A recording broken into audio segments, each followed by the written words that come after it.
கிறிஸ்துவுக்குள் ஐக்கியமாயிருப்பது எப்படி என்பதை குறித்து கொரிந்தியர் நிருபம் என்ன சொல்கிறது என்பதை இன்றைக்கு நாம் பார்க்க இருக்கிறோம். பல வேற்றுமைகள் நமது மத்தியில் இருக்கத்தான் செய்யும். ஆனால் அவற்றையும் தாண்டி நாம் ஒற்றுமையாக இருக்க வேண்டியது மிகவும் அவசியம். அப்படிப்பட்ட ஒற்றுமையை பெற்றுக்கொள்ள கர்த்தர் நமக்கு உதவி செய்ய வேண்டும். நாம் ஜெபம் பண்ணுவோம். ஒருமைப்பாட்டில் நாங்கள் தேறினவர்களாய் இருக்க வேண்டும் என்று விரும்புகிற அன்புள்ள தேவனே, தேவத்துவத்திற்குள் எப்படிப்பட்ட ஒருமைப்பாடு இருக்கிறதோ அதே விதமான ஒருமைப்பாட்டை உடையவர்களாக நாங்கள் இந்த உலகத்தில் வாழ்வதற்கு எங்களுக்கு உதவி செய்யும். அதை புரிந்து கொள்ள எங்கள் கண்களை திறந்தரலும். எங்கள் அருமைநாதர் இயேசு நாமத்தில் வேண்டுகிறோம் பரமபிதாவே, ஆமேன். மார்ட்டின் லூத்தரை பற்றி நீங்கள் அறிவீர்கள். கிறிஸ்தவ வரலாற்றில் மிகவும் முக்கியமான ஒரு நபர். கிறிஸ்தவ சபைகளில் சீர்திருத்தம் உண்டாவதற்கு காரணமாக இருக்கிறவர் அவர்தான். அவருடைய பிரசங்கங்களை ஏற்றுக்கொண்டவர்கள் தங்களை லூத்தரன்ஸ் என்று அழைத்துக் கொண்ட போது மார்ட்டின் லூத்தர் அதற்கு விருப்பம் இல்லாமல் அப்படி செய்யாதீர்கள் என்று சொன்னார். ஆனாலும் இன்றைக்கும் அவரை பின்பற்றினவர்கள் லூத்தரன் சபை என்கிற பெயரில் தான் சபைகளை நடத்துகிறார்கள். அவர் சொன்னது, ஏன் லூத்தரன்ஸ் என்கிறீர்கள்? உபதேசம் என்னுடையது அல்லவே, அது கிறிஸ்துவுடையது. இந்த எண்ணம் ஒவ்வொரு ஊழியக்காரனுக்கும் இருக்க வேண்டியது மிகவும் அவசியமாக இருக்கிறது. எந்த சூழ்நிலையிலும் நம்மை சுற்றிலும் ஒரு கூட்டத்தை உருவாக்காமல் இருப்பது மிக மிகவும் அவசியம். விசுவாசிகளும் கிறிஸ்துவைத்தான் பின்பற்ற வேண்டுமே தவிர ஒரு தனி நபரை பின்பற்றக்கூடாது. ஆனால் அன்றும் இன்றும் சபைகள் எவ்வாறு இருக்கின்றன என்று பாருங்கள். இந்த பிரச்சனைகள் இருக்கத்தான் செய்கின்றன. சபைக்குள்ள பல பிரிவினை கும்பல்கள் உருவாகி விடுகின்றன. சில கும்பல்கள் சுயநல கும்பல்கள் தான். சிறு குழு ஊழியம் என்று நாம் செய்கிறோம். சிறு கூட்டமாக உட்கார்ந்து வேதத்தை ஆராய்வது அது வேறு. உண்மையான சிறு குழு ஊழியத்தில் அந்த ஊழியத்தை செய்கிறவர் முக்கியப்படுத்தப்பட மாட்டார். கிறிஸ்து தான் முக்கியமானவராக இருப்பார். நடத்துகிறவரும் அதை புரிந்திருக்க வேண்டும். அந்த குழுவில பங்கேற்கிறவர்களும் அதை புரிந்திருக்க வேண்டும். தனிநபர் முக்கியமில்லை, ஊழியக்காரன் முக்கியமில்லை, ஊழியம்தான் முக்கியம். செய்தியை சொல்கிறவர் முக்கியமில்லை, செய்தி தான் முக்கியம். இந்த பார்வை எந்த சமயத்திலும் நமக்கு இருக்க வேண்டியது அவசியமாக இருக்கிறது. ஆனால் சுயநலத்தோடு செயல்படுகிறவர்கள் அவ்வாறு செய்வதில்லை. சில சமயங்களிலே அவர்கள் கும்பலாக இருக்கலாம் அல்லது குழுவாக இருக்கலாம். ஏதாவது ஆதாயத்திற்காகவோ அதிகாரத்துக்காகவோ ரகசியமாக செயல்படும் நெருக்கமான ஒரு குழுவைத்தான் இவ்வாறு நாம் குறிப்பிடுகிறோம். தற்காலிக ஆதாயத்திற்காக சில சமயங்களிலே சிலர் ஒன்றாக கூடுவார்கள். அதை சிறுநல கும்பல் என்று சொல்கிறார்கள்.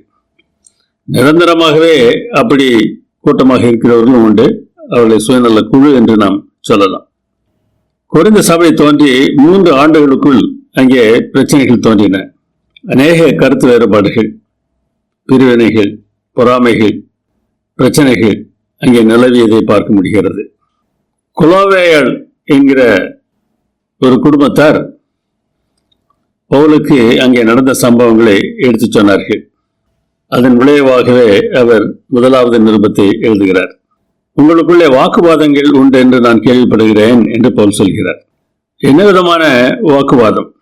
தனிநபர் துதி அங்கே அதிகமாக இருந்தது. அதனால்தான் முதலிலே சொன்னேன், செய்தியாளர் முக்கியமில்லை, செய்திதான். அங்கே இருந்தவர்கள் சிலர் நாங்கள் பவுலை சேர்ந்தவன் என்று சொன்னார்கள், சிலர் நாங்கள் அப்போலோவை சேர்ந்தவன் என்று சொன்னார்கள், சிலர் பேதுருவை சேர்ந்தவன் அதாவது கேபாவை சேர்ந்தவன் என்று சொன்னார்கள், சிலர் கிறிஸ்துவை சேர்ந்தவன் என்று சொல்லிக் கொண்டார்கள். அவர்களுக்குள்ளாக இது நிமித்தமாக பெரிய போராட்டமே வெடித்திருக்கிறது. ஒவ்வொருவரும் வித்தியாசமான முறையில் பிரசங்கம் பண்ணுகிறவர்களாக இருக்கலாம். அதற்காக இந்த பிரசங்க முறைதான் சரி, அடுத்தது தவறு என்று சொல்ல முடியாது. கேட்கிறவர்கள் வித்தியாசமான மனநிலையில கேட்கிறார்கள்.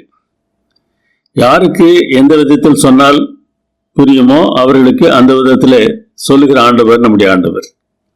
அதனால ஒரு பிரசங்கியாருடைய பிரசங்கம் சிலருக்கு பிடிக்கலாம், சத்தமாக அவர் பிரசங்கம் பண்ணலாம். அப்படிப்பட்ட பிரசங்கத்தை விரும்புகிறவர்கள் அவர் மூலமாக ரட்சிப்பை கண்டடைவார்கள். ரட்சிப்பு செய்தி அவர் மூலமாக அவர்களுக்கு நன்கு தெரிய வரும். சிலர் அமைதியாக பிரசங்கம் பண்ணுவார்கள், சிலருக்கு அப்படிப்பட்ட பிரசங்கம் பிடிக்கும். ஆனால் பல சமயங்களில் நாம் என்ன செய்கிறோம் என்றால், நான் விரும்புகிற பிரகாரமாக செய்கிறவர்கள் தான் நல்லவர்கள், மற்றவர்கள் கெட்டவர்கள் என்கிற முடிவுக்கு வந்து விடுகிறோம். அது சரியில்லை. நம்மோடு இருக்கிறவர்கள் தான் முக்கியம் என்று நாம் நினைக்கிறோம். அதுவும் சரியில்லை. எப்படியாகிலும் கிறிஸ்து அறிவிக்கப்பட வேண்டும் என்பதுதான் முக்கியமானது. கேபாவின் பிரசங்க முறை வித்தியாசமாக இருந்திருக்கலாம், அப்போலோவின் பிரசங்க முறை வித்தியாசமாக இருந்திருக்கலாம், பவுலின் பிரசங்க முறை வித்தியாசமாக இருக்கலாம்.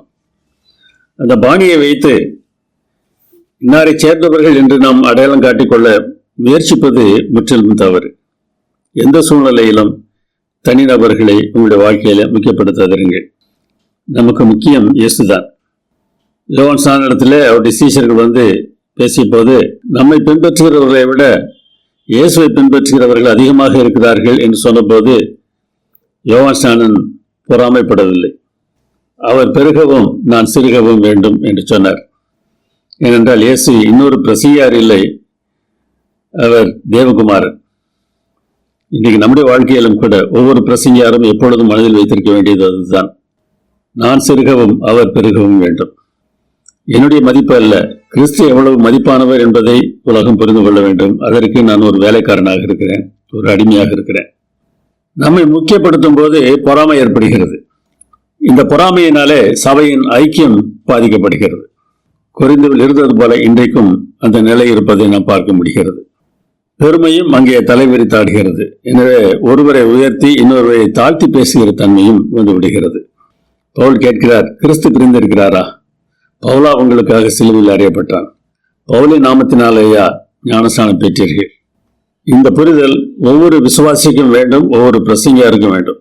அந்த எண்ணம் இருந்தால்தான் தேவன் விரும்புகிற ஊழியம் இந்த உலகத்தில் நடக்க முடியும். போதனைகள் தொடர்பாகவும் பிரச்சனைகள் இருந்திருக்கின்றன. சுவிசேஷத்தை விட ஞானம் பெரிது என்று நினைத்தவர்கள் அங்கு இருந்தார்கள். அப்படி இல்லை என்பதை பவுல் வலியுறுத்துகிறார். நற்செய்தி தான் முதலிடம் வகிக்க வேண்டும், ஞானம் அதற்கு வழிநடத்த வேண்டும். ஆவிக்குரிய வரங்களிலே இந்த வரம் பெரியது, அந்த வரம் பெரியது என்கிற ஒரு போட்டியும் அங்கே இருந்திருக்கிறது. அதையும் பவுல் தவறு என்கிறார். ஒவ்வொருவருக்கும் ஒவ்வொரு திறமை ஆண்டவர் தந்திருப்பார். தன்னுடைய திறமைதான் பெரியது என்று எவரும் நினைக்க வேண்டிய அவசியம் இல்லை. எல்லோருக்கும் தேவன் கொடுத்திருக்கிற திறமைகளை மதிப்பதற்கு நாம் என்றைக்கு கற்றுக்கொள்கிறோமோ அப்பொழுதுதான் உண்மையான அன்பு வளரும். இல்லை என்றால் அங்கே அன்பு இருக்காது. ஆராதனை ஒழுங்கில் கூட பிரச்சனை இருந்திருக்கிறது. சில ஒரே நேரத்தில் பேசி குழப்பம் உண்டாக்கி இருக்கிறார்கள். இப்படித்தான் பாட வேண்டும், இப்படித்தான் உடுத்த வேண்டும், இப்படித்தான் இருக்க வேண்டும் என்று மற்றவர்களுக்கு எவரும் கட்டளைப்பட வேண்டிய அவசியம் இல்லை. ஒவ்வொருவரையும் ரட்சிப்பதற்கு இயேசு முயன்று வருகிறார். தேவத்துவத்தின் 3 நபர்களும் அதற்காக பிரயாசப்பட்டு வருகிறார்கள் என்றுதான் வேதாகமம் சொல்கிறது. அதற்கு உதவியாக நாம் இருக்க வேண்டுமே தவிர அதற்கு எதிரடையாக எந்த விதத்திலும் நாம் செயல்படக்கூடாது.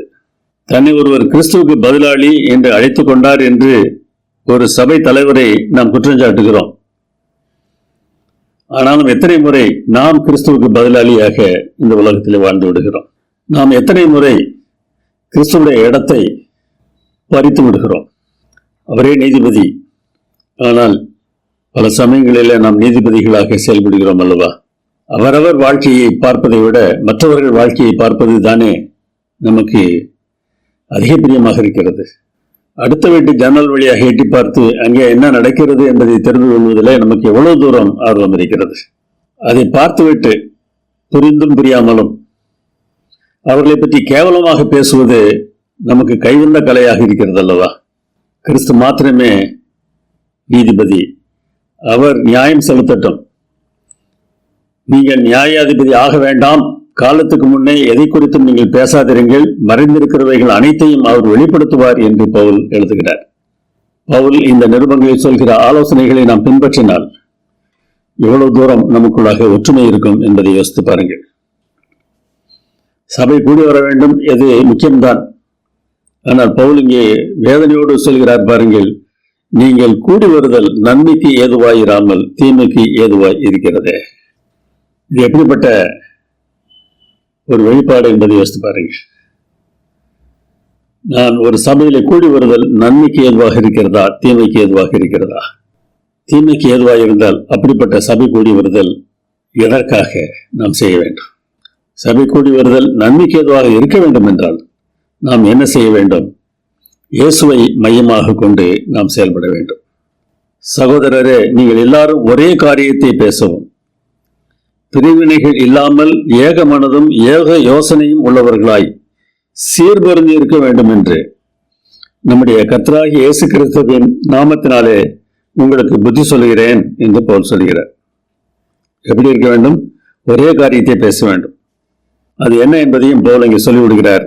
இயேசுவின் மரணத்தால் நமக்கு ஒரு நற்செய்தி கிடைத்திருக்கிறது என்பதுதான் நாம் பேச வேண்டிய ஒரே காரியம். இன்றைக்கு எல்லோருக்கும் தேவை அதுதான். ஒரு தீர்க்க தரிசனத்திற்கு விளக்கம் சொன்னாலும் சரி, ஒரு கொள்கைக்கு விளக்கம் சொன்னாலும் சரி, ஒரு உவமைக்கு விளக்கம் சொன்னாலும் சரி, வேதாகம சம்பவம் ஒன்றுக்கு விளக்கம் சொன்னாலும் சரி, அங்கே இயேசுவின் மரணம் என்ன மாற்றத்தை உண்டாக்கி இருக்கிறது என்பதை பற்றி தான் பேச வேண்டுமே தவிர பெரும் தகவல்களை பேசுவது எந்த விதத்திலும் பயன் தராது. நாம் பேச வேண்டிய ஒரே காரியம் அதுதான் என்பதை பவுல் தன்னுடைய நிருபத்தில் சொல்லியிருக்கிறார். ஆவிக்குரிய வரங்களை குறித்த போராட்டத்தை பற்றி பேசுகிற சமயத்தில் 12, 14 அதிகாரங்களுக்கு இடையில அன்பை பற்றிய ஒரு அழகான கவிதையை அவர் எழுதியிருக்கிறார். அன்பு இருந்தால் இந்த போராட்டம் இல்லாமல் போய்விடும். யார் பெரியவர் என்கிற பிரிவினை அவசியமில்லை. கிறிஸ்துவுக்கு முன்னால் எல்லோரும் சமம்தான்.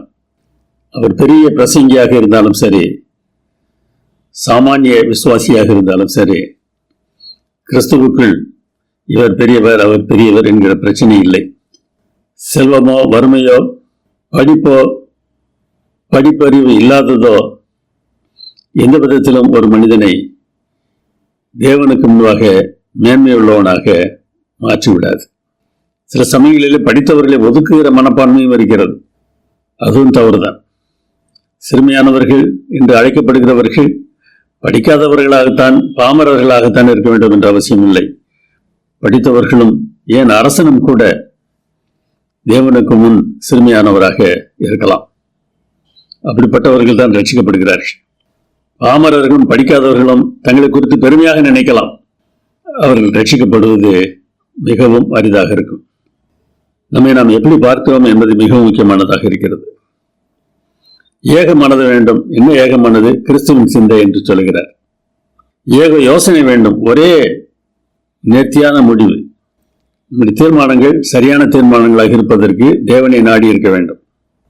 ஏக மனது உண்டாவதற்கான வழி தேவனுடைய பிரசன்னம் தான் என்று இயேசு சொன்னார். 2, 3 பேர் மனம் ஒருமித்திருந்தால் அது தேவனுடைய சித்தம். அந்த ஒரு மனம் உண்டாவதற்கான காரணம் தேவன் அவர்கள் மத்தியில் இருப்பது என்பதை இயேசு வெளிப்படுத்தி இருக்கிறார். இயேசுவின் நாமத்தினாலே அந்த ஒற்றுமை இருக்க வேண்டும். மிக மிக முக்கியமானது. தேவனுடைய குணத்தின் அடிப்படையில் அந்த ஒற்றுமை இருக்க வேண்டும். இயேசுவை கொலை செய்வதற்கு பரிசேயரும் சதுசேயரும் ஏரோதியரும் ஒன்று கூடினார்கள். ஒரே மனதோடு தான் செயல்பட்டார்கள். அப்படிப்பட்டதான ஒரே மனது அல்ல.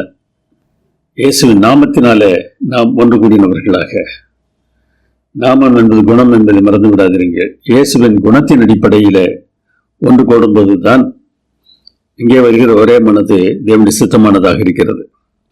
சீர்வருதி இருக்க வேண்டும் என்று சொல்கிறார். இசைவாக செயல்பட வேண்டும். ஒரு மனிதன் ஓடுகிறான். அவனுடைய மூட்டுகள் எல்லாம் ஒழுங்காக செயல்பட்டால்தான் அவன் சரியாக ஓட முடியும். சீர்பொருந்தி இருக்க வேண்டும். கையில் மூட்டுகள், கால்களில் மூட்டுகள், கழுத்தில் மூட்டுகள் என்ற மூட்டுகள் பல இடங்களில் இருக்கின்றன. இவையெல்லாம் சீர்பொருந்தி இருந்தால்தான் ஓட முடியும், செயல்பட முடியும்.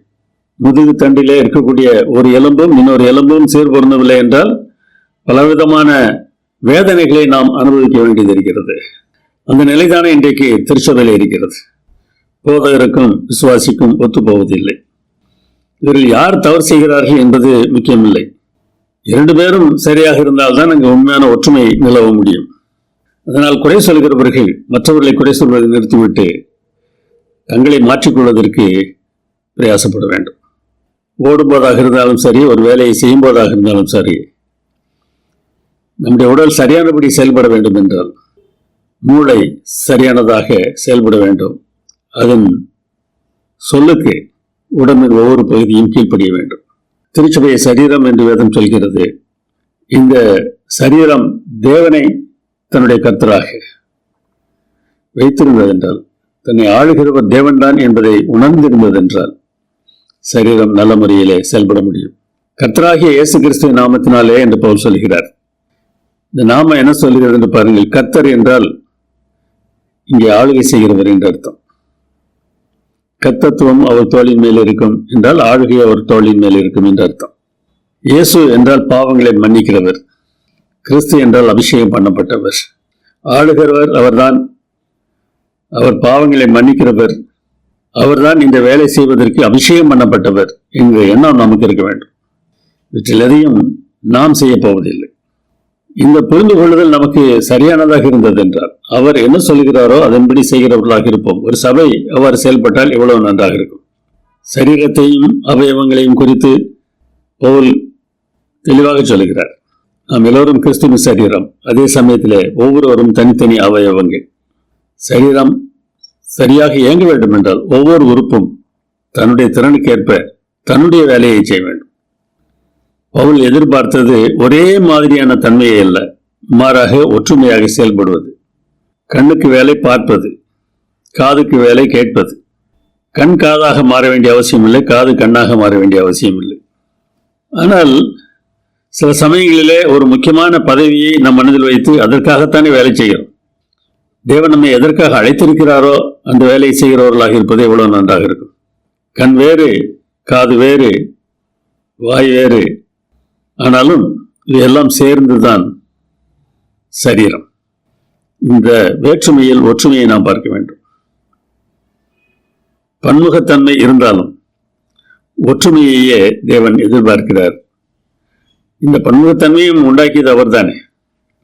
அதனால் ஒருவரை ஒருவர் மேன்மையானவர்களாக நாம் நினைத்தால் எவ்வளவு நன்றாக இருக்கும். தம்முடைய குமாரனும் நம்முடைய கர்த்தருமாயிருக்கிற இயேசு கிறிஸ்துவுடனே ஐக்கியமாயிருப்பதற்கு உங்களை அழைத்த தேவன் உண்மையுள்ளவர் என்று சொல்கிறார். நம்முடைய ஐக்கியம் இயேசுவோடு இருக்க வேண்டும். தேவன் அதற்காக அழைத்திருக்கிறார். அவர் நம்பத்தகுந்தவர். இயேசுவோடு ஐக்கியமாக நாம் வாழும்போது எல்லாம் நன்றாக நடக்கும். அவர் நம்மை ஏமாற்றப் போவதில்லை. கர்த்தராகிய இயேசு கிறிஸ்துவோடு கூட நாம் ஐக்கியமாக இருந்தால் என்ன கிடைக்கும் தெரியுமா? ஞானமும் முதிர்ச்சியும் கிடைக்கும். வேத புத்தகமானது நெருக்கமான உறவை அறிவு என்கிறது. கிரேக்கர்களோ தகவல்களின் தொகுப்பை அறிவு என்பார்கள். இன்றைக்கு திருச்சபைகளிலே அநேக கிரேக்கர்கள் இருக்கிறார்கள். வேத புத்தகம் சொல்லுகிற பிரகாரமாக அறிவை பார்ப்பது இல்லை. தகவல்கள் தான் நமக்கு முக்கியமானதாக இருக்கிறது. ஆனால் எதுவாக இருந்தாலும் சரி, மிக முக்கியமானது அந்த உறவு அல்லது தகவல் அடிப்படையில் நாம் செயல்படுகிறது. அதுக்கு பெயர் தான் ஞானம். நல்ல உறவு வைத்திருக்கிறேன் என்று சொல்லிவிட்டு அவர்களுக்கு எதிராக செயல்பட்டால் அது அஞ்ஞானம். தேவனை பற்றிய தகவல் எல்லாம் எனக்கு தெரியும் என்று தகவல்களை எல்லாம் படித்துவிட்டு ஒரு சகோதரனை நான் பகைத்தால் அது அஞ்ஞானம், அது ஞானம் இல்லை. நமக்கு தெரிந்திருக்கிற தகவல் உறவின் அடிப்படையில் நாம் செயல்படுவது தான் ஞானம். அப்படிப்பட்ட ஞானம் நமக்கு இருக்கிறதா என்று பாருங்கள். பொறாமையும் வாக்குவாதமும் பேதகங்களும் உங்களுக்குள் இருக்கிறபடியால் நீங்கள் மாம்சத்திற்குரியவர்களாய் இருந்து மனுஷ மார்க்கமாய் நடக்கிறீர்கள் அல்லவா என்கிறார். நாம் மாம்சத்திற்குரியவர்கள் என்று சொல்கிறார், மனுஷ மார்க்கமாய் நாம் நடக்கிறோம் என்று சொல்கிறார். இதற்கு முன்னராக குழந்தைகள் பலன் இல்லாதவர்கள் என்கிற வார்த்தைகளை பவுல் பயன்படுத்துகிறார். குழந்தைகளைப் போல நாம் மாற வேண்டும் என்று இயேசு சொன்னது உண்மைதான். எல்லாவற்றையும் தெரிந்து கொள்ள வேண்டும் என்கிற ஆசை, தவற்றை மறந்து விடுகிற தன்மை, அவற்றிலே குழந்தைகளைப் போல நாம் இருக்க வேண்டும். ஆனால் குழந்தைத்தனம் அல்லது சிறுபிள்ளைத்தனம் என்று ஒன்று இருக்கிறது. அது என்னவென்றால் தான் தான் முக்கியம் என்று நினைத்தல். இது முதிர்ச்சி இல்லாத நிலை. நீங்க பார்த்தால் தெரியும், ஒரு விளையாட்டு பொருளுக்காக அண்ணன் தம்பிமார் சண்டை போட்டுக் கொண்டிருப்பார்கள். அது சிறுபிள்ளைத்தனம். முதிர்ச்சி அடைந்தால் அது மாறிவிடும். ஆனால் 50 வயது 60 வயது குழந்தைகள் எல்லாம் இருக்கிறார்கள். ஒரு அடி நிலத்திற்காக சண்டை போடுகிற குழந்தைகள் 50-60 வயது உடையவர்களாக இருக்கிறார்கள். முதிர்ச்சி என்பது நமக்கு என்ன வயது என்பதில் அல்ல, எந்த அளவிற்கு உண்மையை நாம் புரிந்திருக்கிறோம் என்பதில் தான் இருக்கிறது. உண்மையில் ஊழியத்தை செய்வது யார் என்பதை நாம் புரிந்திருக்க வேண்டும். பவுல் அதை கேட்கிறார். பவுலை சேர்ந்தவன், கேபாவை சேர்ந்தவன், அப்போலோவை சேர்ந்தவன் என்றெல்லாம் பிரிந்திருக்கிறீர்களே, பவுல் யார், அப்போலோ யார்? பவுலோடு சேர்ந்து அப்போலோ ஊழியம் செய்து கொண்டிருந்ததனாலே அப்போலோவை ஒரு உதாரணமாக அவர் எடுத்துக்கொள்கிறார். கர்த்தர் அவனவனுக்கு அருள் அளித்தபடியே நீங்கள் விசுவாசிக்கிறதற்கு ஏதுவாயிருந்த ஊழியக்காரர் தானே. வேலைக்காரங்க, கர்த்தருடைய வேலைக்காரங்க, அவ்வளவுதான். யார் யாருக்கு என்னென்ன விதமா சொல்லணும் அப்படின்னு ஆண்டவர் விரும்புகிறாரோ அந்த வேலையை செய்வதற்கு ஆண்டவரால் ஏற்படுத்தப்பட்ட வேலைக்காரர்கள். நான் நட்டேன், அப்போலோ நீர் பாய்ச்சினான், தேவனே விளையச் செய்தார். விளைச்சல் இருக்கிறது என்றால் அதற்கு காரணம் நடுகிறவனாலும் ஒன்றுமில்லை, நீர் பாய்ச்சுகிறவனாலும் ஒன்றுமில்லை, விளையை செய்கிற தேவனாலேயே எல்லாமாக. புரிகிறதா? தேவன் செய்கிற ஊழியம் தான் முக்கியமான ஊழியம். ஒவ்வொரு மனிதனுடைய உள்ளத்திலும் பிதாகுமாரன் பரிசுத்தாவி செயல்பட்டு வருகிறார்கள். ஒவ்வொருவரும் ஒவ்வொரு விதத்திலே செயல்படுகிறார்கள். அதனாலே விளைச்சல் ஏற்படுகிறது. இந்த விளைச்சலுக்கு மனிதர்கள் எந்த விதத்திலும் சொந்தம் கொண்டாட முடியாது. அதைத்தான் பவுல் சொல்கிறார். இந்த உணர்வு இருந்ததென்றால் ஊழியக்காரர்கள் தங்களை குறித்து பெருமையாக நினைக்க மாட்டார்கள். அப்படி இல்லாமல் இந்த ஒரு ஒற்றுமையை குலைக்கும் போது நாம் சபையை கெடுக்கிறோம். நடுகிறவன் நீர் பாய்ச்சுகிறவன் எல்லாம் ஒன்றுதாங்க. அவனவன் செய்கிற வேலைக்கு தக்கதாய் கூலியை பெறுவான். நாங்கள் எல்லோரும் தேவனுக்கு உடன் வேலையாட்களாக இருக்கிறோம் என்கிறார் பவுல். அவ்வளவுதான். அவர் என்ன செய்ய சொல்றாரோ அதை செய்கிறோம். அவர் எங்களுடைய எஜமான், அவருக்கு நாங்கள் வேலைக்காரர்கள். அவர் செய்கிற வேலையில் எங்களுக்கும் ஒரு பங்கு கொடுத்திருக்கிறார், நாங்கள் அதை செய்கிறோம். இதை மறந்து ஒரு மனிதன் தன்னை முக்கியப்படுத்தும் போது பிரச்சனை உருவாகிறது. உடம்பில இருக்கக்கூடிய திசுக்களில ஒரு திசு தன்னை மாத்திரம் வளர்த்து கொள்ளும் போது, வளர்த்து கொள்ள பிரயாசப்படும் போது தான் புற்றுநோய் உண்டாகிறது. சரியான ஒரு வார்த்தையை தமிழில இந்த நோய்க்கு வைத்திருக்கிறார்கள், புற்றுநோய் என்று. கரையான் புற்று போல வளர்ந்து கொண்டே போகும், தான் மாத்திரம் வளர்வதற்கு பிரயாசப்படும். புற்றுநோய்கள் இன்றைக்கு திருச்சபைகளில் இருக்கிறார்கள். அவரை பார்த்து அவர் சொல்கிறார் பாருங்கள், ஒருவன் தேவனுடைய ஆலயத்தை கெடுத்தால் அவனை தேவன் கெடுப்பார். தேவனுடைய ஆலயம் பரிசுத்தமாக இருக்கிறது, நீங்களே அந்த ஆலயம். இந்த வசனம் என்ன சொல்கிறது என்பதை பலர் புரிந்து கொள்வதில்லை. இது சரீரத்தை பற்றி பேசுகிறது என்று நினைத்துக் கொள்கிறார்கள். முன்னும் பின்னும் வாசிக்கவில்லை என்றால் அப்படித்தான் அர்த்தம் எடுக்க வேண்டியது இருக்கும். இங்க உடல் நலத்தை குறித்தோ சரீரத்தை குறித்தோ தேவன் பேசவில்லை, திருச்சபை குறித்து பேசிக் கொண்டு வருகிறார். ஒருவன் திருச்சபையை கெடுத்தால் தேவன் அவனை கெடுப்பார். இது சரீரம் இல்லை என்பதை மனதில் வைத்துக் கொள்ளுங்கள். ஏனென்றால் என்னுடைய உடலை கெடுத்தால் நான் தான் கெடுத்துட்டேன், பிறகு அவர் கெடுக்கணும்னு என்ன அவசியம் இருக்கு. ஆனால் திருச்சபைக்கு அழிவை கொண்டு வர தகுந்த விதத்தில் ஒருவன் செயல்பட்டால் தேவனை அழிப்பார், தேவன் அவனை அழிப்பார். நாம் மிகுந்த எச்சரிக்கையுடையவர்களாக இருக்க வேண்டும். தேவ ஞானம் இருந்தால் நாம் வித்தியாசமாக நடப்போம். தேறினவர்களுக்குள்ளே ஞானத்தை பேசுகிறோம் என்று சொல்கிறார். குழந்தைகளால் இதை புரிந்து கொள்ள முடியாது. குழந்தைகள் நான் தான் முக்கியம், என்னை சார்ந்தவர்கள் தான் முக்கியம் என்று பேசிக் கொண்டிருப்பார்கள். தேறினவர்களோ அதையும் தாண்டி வெளியே இருக்கிறவர்களையும் ஏற்றுக்கொள்வதற்கு ஆயத்தமாக இருப்பார்கள். உலக தோற்றத்திற்கு முன்னே தேவன் நம்முடைய மகிமைக்காக ஏற்படுத்தினதும் மறைக்கப்பட்டதுமாய் இருந்த ரகசியமான தேவ ஞானத்தையே பேசுகிறோம் என்று சொல்கிறார். எபேசியர் 3ஆம் அதிகாரத்தை வாசித்து பார்த்தால் இவர் சொல்லுகிற மறைக்கப்பட்டிருந்த ரகசியம் எது என்பதை நீங்கள் புரிந்து கொள்ளலாம். புறஜாதிகளும் யூதர்களும் ஒன்றாக ஒரு சரீரமாக இருக்க வேண்டியவர்கள் என்பதை சொல்லுகிறார் அல்லவா. கிரேக்கர்களும் யூதர்களும் ஒன்றாக பரலோகம் செல்ல போகிறவர்கள். சில சமயங்களிலே புதிய ஏற்பாட்டு காலத்தில் தான் இப்படி என்று நாம் நினைத்துக் கொள்கிறோம். எல்லா காலங்களிலும் இப்படித்தான். ஆபிரகாமை மெல்கிசேதேக்கு ஆசீர்வதிக்கவில்லையா? அப்படியான என்ன அர்த்தம்? கானான் தேசத்தை சேர்ந்த ஒரு ராஜாவும் ஆபிரகாமும் ஒன்றாக ஆசீர்வதிக்கப்பட்டவர்கள். என்னை தவிர மற்றவர்கள் எல்லாம் கெட்டவர்கள், என்னுடைய குழுவை தவிர மற்றவர்கள் கெட்டவர்கள் என்கிற எண்ணம் தான் நமக்குள்ளாக அதிகமாக இருக்கிறது. இவர்கள் தேராதவர்கள், முதிர்ச்சி அடையாதவர்கள் என்று சொல்கிறார். தேறினவர்களுக்குள் தான் இந்த ரகசியமான தேவஞானத்தை பேச முடியும். அப்படியானால் எனக்கு வேதாகம் தெரியுமே, அவனுக்கு தெரியவில்லை, என்னுடைய மேன்மை என்ன என்று கேட்கிறீர்களா? அந்த கேள்வியை பவுல் ஒரு இடத்துல கேட்கிறார். இப்படியானால் யூதனுடைய மேன்மை என்ன? அது எவ்விதத்திலும் மிகுதியாக இருக்கிறது. தேவனுடைய வாக்கியங்கள் அவர்களிடத்தில் ஒப்புவிக்கப்பட்டது விசேஷத்தை மேன்மையாமை. அதுதாங்க மேன்மை. வேத வாக்கியத்தை பத்திரமாக பாதுகாத்துக் கொள்ளக்கூடிய ஒரு வேலையை அவர்கள் கொடுத்தார். இன்றைக்கு எனக்கு அதை தந்திருக்கிறார்.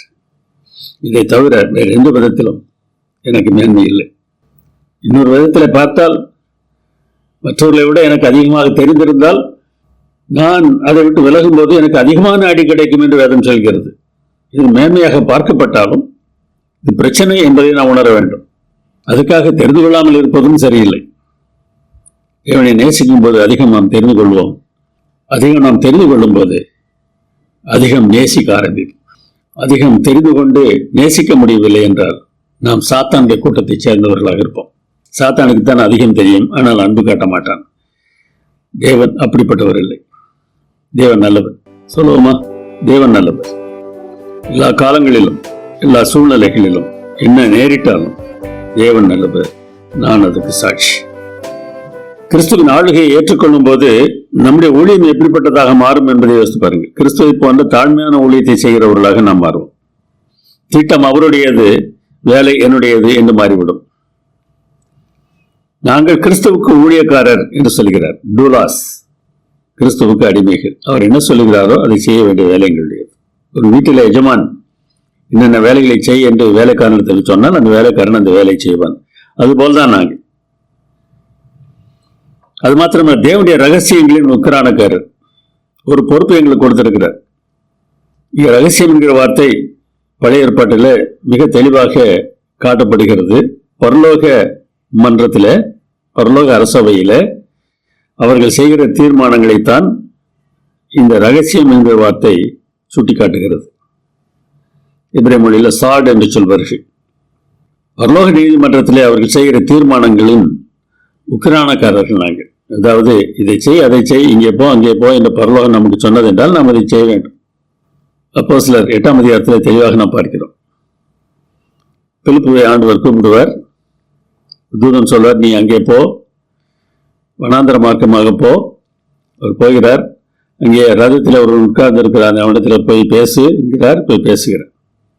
இந்த வேலை தான் என்னுடைய வேலை. போ என்றால் போக வேண்டும், போகாத என்றால் போகக்கூடாது. இந்த எண்ணம் நமக்கு எப்போதும் இருக்க வேண்டும். உக்ரானக்காரன் தேவனால் நம்பத்தகுந்தவனாக இருக்க வேண்டும். அவர் என்ன சொல்லுகிறாரோ அதை மாத்திரம் செய்கிறவனாக அவன் காணப்பட வேண்டும். தன்னுடைய உயர்வுக்காக செயல்படுகிறவன் அல்ல, கிறிஸ்துவுக்காக செயல்படுகிறவனாக அவன் இருப்பான். இப்படித்தான் செய்யணும்னு ஆண்டவருக்கு போதிக்கிறதுக்கு நம்ம யார்? சில சமயங்கள் நம்ம அப்படி நினைக்கிறோம்ல, அவரோட நமக்கு நல்லா தெரியும் நினைக்கிறோம். அவர் ஒன்று சொல்லியிருந்தால் அதை நாம் அவர் இப்படி சொல்லியிருக்கலாம், இப்படி செய்திருக்கலாம் என்றெல்லாம் நாம் கருத்து தெரிவிக்கிறோம். கர்த்தருக்கு நாம் புத்தி சொல்ல வேண்டாம்.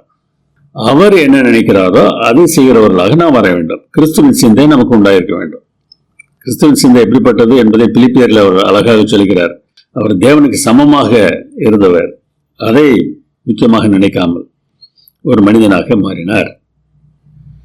அதுபோல இன்றைக்கு நீங்கள் எந்த நிலையில் இருந்தாலும் ஒரு சாதாரண குடிமகனாக, ஒரு சாமானியனாக செயல்பட்டால்தான் கிறிஸ்துவின் சிந்தை உடையவர்களாக செயல்படுகிறோம் என்று சொல்ல முடியும். தாழ்மை ஊழியமே நம்முடைய சிந்தையாக இருக்க வேண்டும். யூதாஸ் காரியத்துடைய கால்களையும் கழுவுவதற்கு இயேசு தயங்கவில்லை. யூதாஸ் காரியத்தை எப்படிப்பட்டவன் என்று அவருக்கு தெரியும். கால் கழுவி திருவிருந்தை கொடுத்துவிட்டு நீ செய்வதை சீக்கிரமாய் செய் என்று சொல்லி அனுப்புகிறார். என்ன செய்ய போகிறான் என்பது அவருக்கு தெரியும். அப்படிப்பட்ட சிந்தை. இவன் என்னை காட்டிக் கொடுப்பான் என்று அறிந்திருந்தும் அவனுக்கு சேவை செய்வதற்கு ஆயத்தமாயிருக்கக்கூடிய சிந்தை. இதுதான் கிறிஸ்துவின் சிந்தை. இதுதான் அவர் ஏக சிந்தை என்று சொன்னார். சமாதானமாயிருங்கள் என்று சொன்னார். நமக்கு தேவையில்லை பகை. மற்றவர்கள் பகைத்தால் அவர்கள் பகைத்து விட்டு போகட்டும். அதற்குரியதை அவர்கள் அனுபவித்து விடப் போகிறார்கள். என்னுடைய சிந்தை சீர் பொருந்துவதாக இருக்கும், சந்தோஷமாய் இருப்பதாக இருக்கும், சமாதானமாய் இருப்பதாக இருக்கும். அப்பொழுது இவற்றுக்கெல்லாம் காரணராகிய ஆண்டவர் நம்மோடு இருப்பார். எனவே வாது, வீண் பெருமை இவற்றால் எதையும் நாம் செய்யாமல் மனத்தாழ்மையினாலே ஒருவரை ஒருவர் தங்களில் மேன்மையானவர்களாக நாம் நினைக்க வேண்டும். புரிகிறதா? மற்றவர்களை விட நான் மேன்மையானவன் என்று நினைப்பதல்ல, என்னை விட மற்றவர்கள் மேன்மையானவர்கள் என்று நினைப்பது. அப்படிப்பட்ட சிந்தை எவ்வளவு முக்கியமானது என்பதை வேதாகமம் நமக்கு தெளிவாக காட்டுகிறது. அவன் தனக்கானவைகளே அல்ல, பிறருக்கானவைகளை நோக்குவானாக. மற்றவருடைய நன்மைக்கு என்ன முக்கியம் என்பதை பார்த்து செயல்படுகிறவர்களாக நாம் மாறினால் எவ்வளவு நன்றாக இருக்கும்.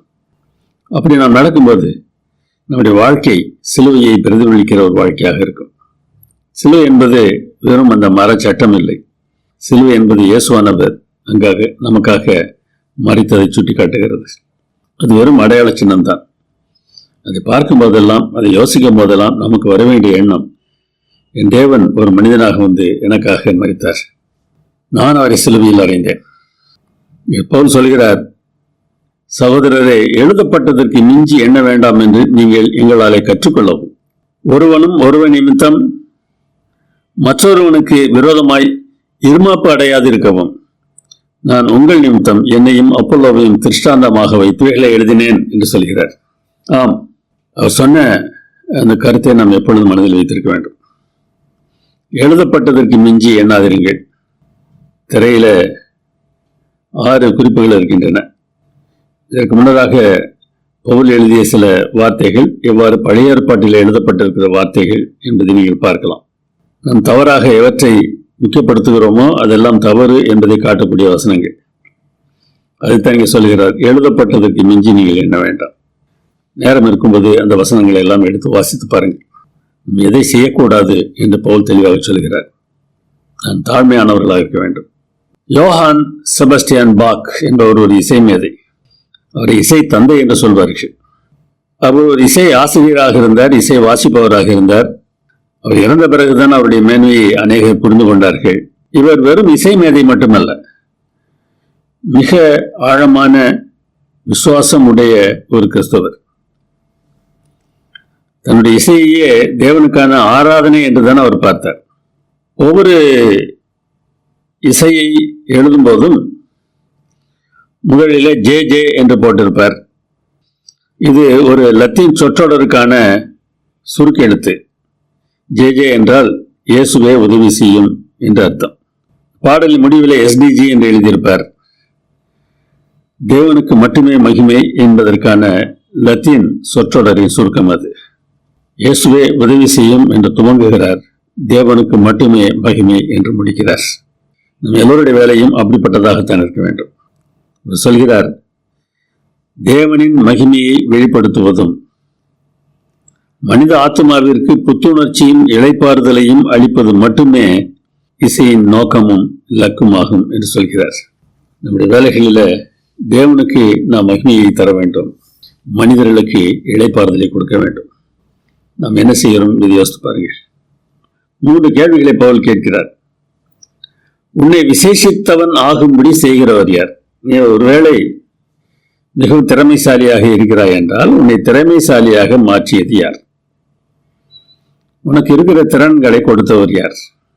நானாக அப்படி வந்துவிட்டேன் என்று நினைத்தால் அது தவறு. அது தேவனே செய்கிறார். அதுதான் உண்மை. எப்பொழுதும் நம்முடைய மனதில் இருக்க வேண்டும். உனக்கு உண்டாயிருக்கிறவைகளில் நீ பெற்றுக்கொள்ளாதது எது? எல்லாம் அவர் தந்தது, அவரிடம் இருந்து நீ பெற்றுக்கொண்டதுதான். நீ பிறக்கும் போதே இவற்றையெல்லாம் கொண்டு வந்தாயா? இல்லையே. எனவே நீ இப்பொழுது வைத்திருக்கிறத எல்லாமே தேவன் உனக்கு தந்ததுதான். ஒருவேளை நானே சம்பாதித்தேன் என்று சொன்னால் அதற்கான திறமையும் ஞானத்தையும் கொடுத்தது அவர்தான். 3வது கேள்வி, நீ பெற்றுக்கொண்டவனானால் பெற்றுக்கொள்ளாதவன் போல் ஏன் மேன்மை பாராட்டுகிறாய்? இப்படி அவர் தந்துதான் நீ வாழ்கிறான்னா, இல்லை எல்லாம் உனக்கே இருந்தது மாதிரி நீ ஏன் மேன்மையா பாராட்டுகிறாய், ஏன் பெருமைப்படுகிறாய் என்று கேட்கிறார். என்ன அருமையான கேள்வி. என் மூலமாக செயல்படுவது தேவன்தான், அவர் எனக்கு தந்து ஈவுதான் இவையெல்லாம் என்பதை உணர்ந்திருந்தால் இந்த பெருமை என்னையும் என்னை சுற்றியில் இருக்கிறவர்களையும் வேதனைப்படுத்தாது. சிலர் கல்வியை குறித்து மேன்மை பாராட்டுகிறார்கள். பதவி, வேலை, செல்வம், அறிவுத்திறன், ஊழியம், பிரசங்கிக்கும் திறமை, வேதாகம் அறிவு, ஆவிக்கிற வரங்கள் எல்லாவற்றையும் குறித்து நாம் பெருமையை பாராட்டுகிறோம். இவையெல்லாம் தேவன் எனக்கு தந்திருக்கிற வரங்கள், தேவன் எனக்கு தந்திருக்கிற ஈவுகள். நான் வெறும் உக்கிரானக்காரன் மட்டுமே என்பதை எப்பொழுதும் நான் நினைவு வைத்திருக்க வேண்டும். ஒருவேளை நம்மை முக்கியப்படுத்த ஆரம்பிக்கும் போது தேவனை நாம் மறந்து விடுகிறோம் அல்லவா? நம்மை நாம் எப்படி பார்க்க வேண்டும்? கடைசியானவர்களாக பார்க்க வேண்டும், பைத்தியக்காரர்களாக நம்மை பார்க்க வேண்டும், பலவீனராக பார்க்க வேண்டும், கனவீனராக பார்க்க வேண்டும். பவுல் அதைத்தான் சொல்கிறார். நாங்கள் பைத்தியக்காரர், ஆனால் நீங்கள் புத்திசாலிகள். நாங்கள் பலவீனர், நீங்கள் பலவான்கள். நீங்கள் கனவான்கள், நாங்கள் கனவீனர். என்ன சொல்கிறார்? நீங்க அப்படியெல்லாம் நினைச்சுக்கிறீங்க, ஆனா நாங்க அப்படி நினைக்கல. அதுதான் கிறிஸ்துவின் ஊழியக்காரருடைய தன்மை.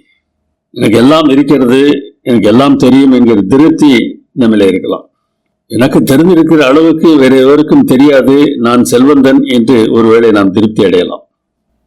ஆளுகை செய்கிறவர்களாக நாம் நினைத்துக் கொள்ளலாம். எல்லாம் ஒன்றுமில்லை என்பதை உணர்ந்தால்தான் கிறிஸ்துவின் சிந்தை உடையவர்களாக இருக்க முடியும். தேவனுக்கு சமமாய் இருந்தவர் அதை அவர் பெரிதாக எண்ணவில்லை. நாங்கள் சாட்சியாக இருக்கிறோம் என்று சொல்கிறார். எதற்கு? உலகத்துக்கு, அதாவது தூதருக்கும் மனுஷருக்கும். தமிழ் வேதாகமத்தில் உலகத்துக்கும் தூதருக்கும் மனுஷருக்கும் என்று இருக்கும். அதனால எப்படி இருந்திருக்க வேண்டும்? உலகத்துக்கு, அதாவது தூதருக்கும் மனுஷருக்கும் வேடிக்கையாகும். எல்லோரும் எங்களை பார்க்கிறார்கள். எங்களை பார்ப்பதன் மூலமாக இயேசு எப்படிப்பட்டவர் என்பதை அறிந்து கொள்ள வேண்டும். யோபு அப்படிப்பட்ட ஒரு சாட்சியாகத்தான் இருந்தார். தூதர்களுக்கும் மனிதருக்கும் முன்னால் நான் எப்படியும் தேவனை நம்பித்தான் ஆவேன் என்று சொல்லக்கூடியவராக இருந்தார் அல்லவா? அப்படி நாம் இருப்போமா? பவுல் சொல்லும்போது நான் அதிகம் பிரயாசப்பட்டிருக்கிறேன் என்பதை சொல்கிறார். அதிகமாக துன்பங்களை நான் அனுபவித்திருக்கிறேன். ஊழியமாக இருந்தாலும் சரி, துன்பங்களாக இருந்தாலும் சரி, எங்களை குறை சொல்லுகிறவர்களை விட அதிகமாக நாங்கள் அனுபவித்திருக்கிறோம், செயல்பட்டிருக்கிறோம் என்று சொல்லுகிறார். உடனே தனி குறித்தவர் பெருமையாக நினைக்கிறார் என்று நீங்கள் நினைத்து விடக்கூடாது. தெளிவாக ஒன்றை சொல்லிவிடுகிறார். 1 கொரிந்தியர் 15:10 நீங்கள் வாசித்து பார்க்க வேண்டும். அவர்கள் எல்லாரிலும் நான் அதிகமாய் பிரயாசப்பட்டேன், ஆகிலும் நான் அல்ல, என்னுடனே இருக்கிற தேவ கிருபையே அப்படி செய்தது. கணக்கு பார்த்தா நான் நிறைய செய்திருக்கலாம், ஆனால் செய்தது நான் இல்லை, தேவ கிருபை தான் அப்படி செய்தது என்று சொல்லிவிடுகிறார்.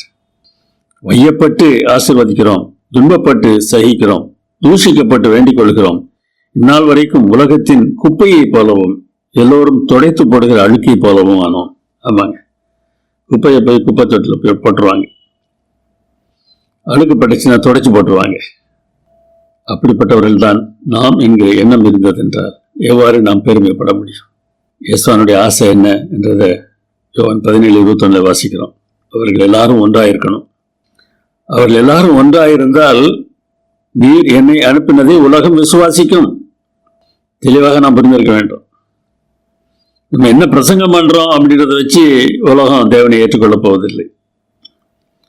நாம் ஒன்றாய் இருப்பதை வைத்துத்தான் உலகம் இந்த சத்தியத்தை ஏற்றுக்கொள்ளும். நீர் என்னிலையும் நான் உம்மிலையும் இருக்கிறது போல அவர்கள் எல்லாரும் நம்மில் ஒன்றாயிருக்கவும் வேண்டிக் கொள்கிறேன் என்று சொல்கிறார். இயேசுவினுடைய ஆசையை தன்னுடைய ஜெபத்தில் சொல்கிறார். பிதாவுடைய ஆசையும் அதுதான், ஆவியானுடைய ஆசையும் அதுதான். நம்ம எல்லோரும் ஒன்றாக இருக்க வேண்டும். அப்பொழுது உலகம் இயேசுவை விசுவாசிக்கும். ஹொரேஷியா நெல்சன் என்பவர் பிரிட்டிஷ் கடற்படை தளபதி. 1797 ஒரு யுத்தம் நடந்து கொண்டிருந்தது. செயின்ட் வின்சென்ட் முனை என்கிற அந்த பகுதிக்காக சண்டை நடந்து கொண்டிருக்கிறது. இவருடைய கப்பலிலே இவருக்கு உதவியாளர்கள் 2 பேர் இருந்தார்கள். ரால்ஃப் வில்லட் மில்லர் என்பவரும் எட்வர்ட் பெரி என்பவர். இந்த படத்தில் இருக்கிற முதலில் இருக்கிறவர் நெல்சன், 2வது பெரி, 3வது மில்லர். இந்த பெரியும் மில்லரும் வாக்குவாதத்தில் ஈடுபட்டிருக்கிறார்கள். மிகுந்த கோபத்தோடு பேசிக் கொண்டிருக்கிறார்கள். நெல்சன் அந்த இடத்திற்கு வருகிறார். அவரை பார்த்து அவர் சொன்னார், எதிரிகள் இந்த கப்பலில் இல்லை. தன்னுடைய கையை எதிரிகளின் கப்பலை நோக்கி நீட்டி அந்த கப்பலில் இருக்கிறார்கள் என்று சொன்னாராம். இந்த சின்ன காரியம் கூட இன்னைக்கு நமக்கு தெரியலங்க. எதிரிகள் இங்கே இல்லை, வெளியே இருக்கிறான்.